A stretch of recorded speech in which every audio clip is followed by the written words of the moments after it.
Assalamualaikum warahmatullahi wabarakatuh. Ketemu lagi dengan Ibu. Semoga semuanya selalu sehat dan dalam lindungan Allah. Sebelum kita memulai pelajaran hari ini, lebih baiknya dulu kita berdoa.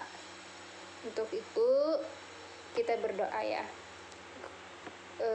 Ibu akan memimpin doanya. Bismillahirrahmanirrahim. Rabbi shrah li sadri wa yassir li amri wahlul 'uqdatam min lisani yafqahu qawli. Sebelum Ibu melanjutkan materi bab 4 ini, ada yang yaitu bersatu dalam keragaman dan demokrasi. Yang dimana ini adalah lanjutan dari materi ketiga yang minggu kemarin, yaitu menghidupkan nurani dengan berpikir kritis. Ibu harap kalian menyimak video Ibu ini dan semoga bisa dipahami. Ya, langsung saja. Tadi Ibu akan membacakan bab 4 tadi, apa saja yang akan dibahas. Yang pertama yaitu yang pertama bersatu dalam keragaman. Yang kedua yaitu menganalisis dan mengevaluasi makna Quran Surah Ali Imran ayat 159.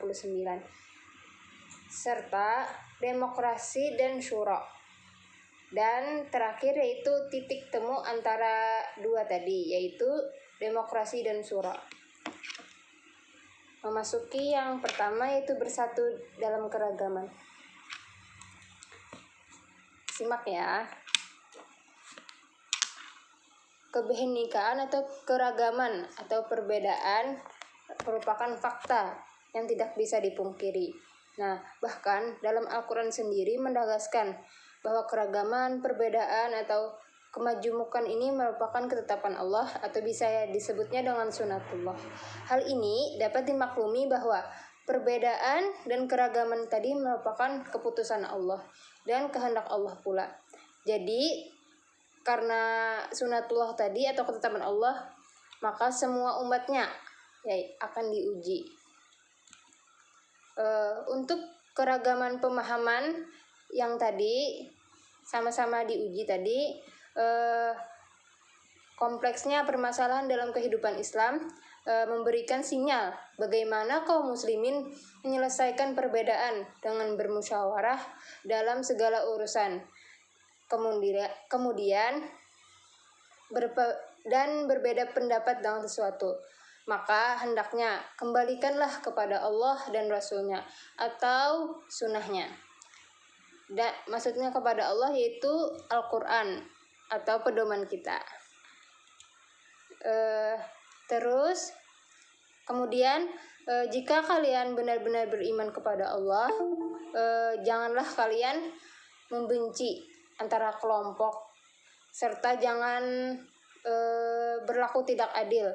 Oleh karenanya, Indonesia dalam kebinekaan atau keragaman dapat berbagai aspek mengembangkan sistem demokrasi dalam bernegara. Nah, untuk itu ada ayat Al-Quran yang dimana Ibu akan membahas bersikap demokratis ini. Salah satunya yaitu Ali Imran ayat 159, yang mana Ibu akan membacakan ayat tersebut.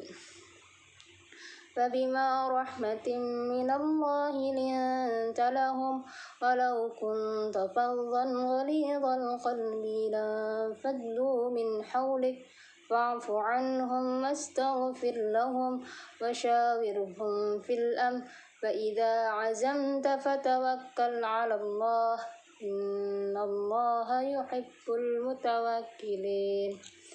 Yang artinya, fabima rahmatin minallahi linta lahum, maka disebabkan rahmat Allah lah kamu bersikap lemah lembut terhadap mereka. Walau kunta faddan ghalidhal qalbi lanfaddu min hawlik, artinya sekiranya kamu bersikap keras lagi atau berhati kasar, tentulah mereka menjauh dari sekelilingmu. fa'fu anhum wastaghfir lahum wasyawirhum fil amr.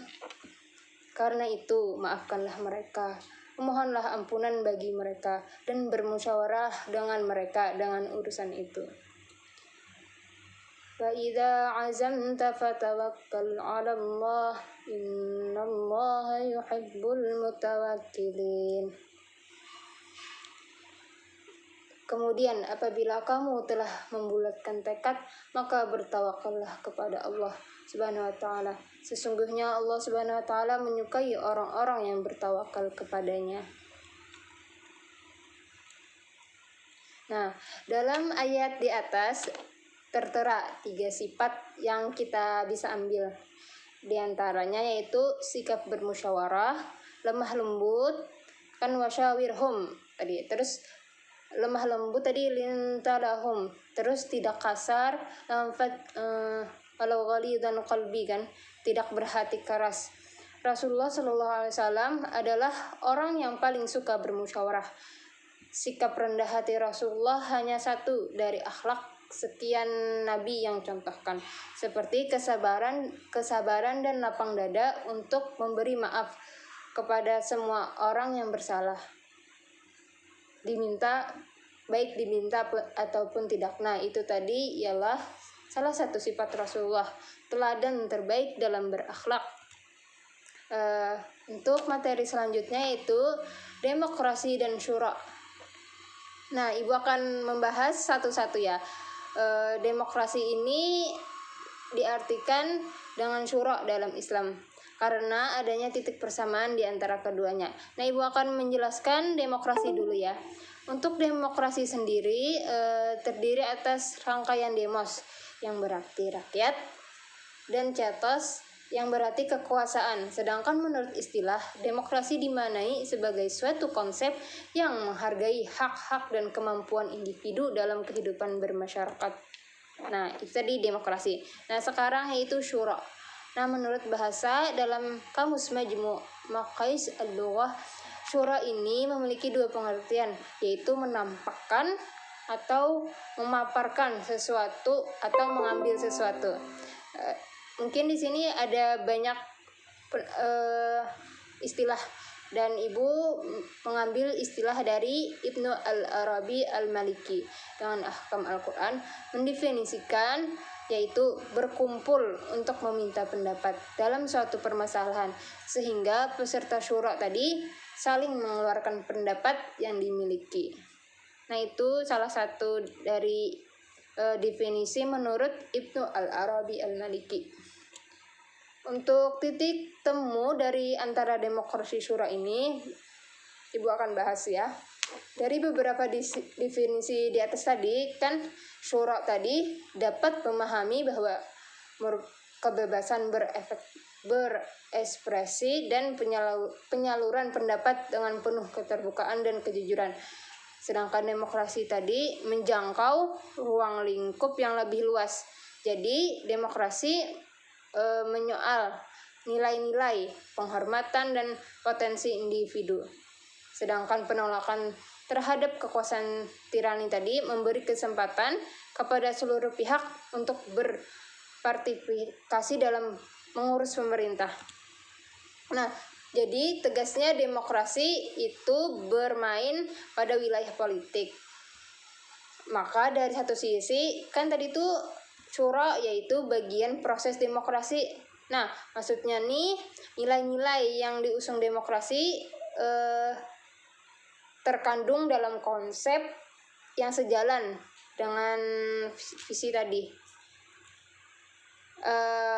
Itu tadi ya. Intinya syura tadi salah satu bagian dari demokrasi. Nah, mungkin itu sedikit yang bisa Ibu jelaskan. Kalau ada yang salah kata mohon dimaafkan. Semoga bisa dipahami. Jangan lupa like and share video Ibu. Semoga bermanfaat. Ibu akhiri dengan salam ya. Assalamualaikum warahmatullahi wabarakatuh.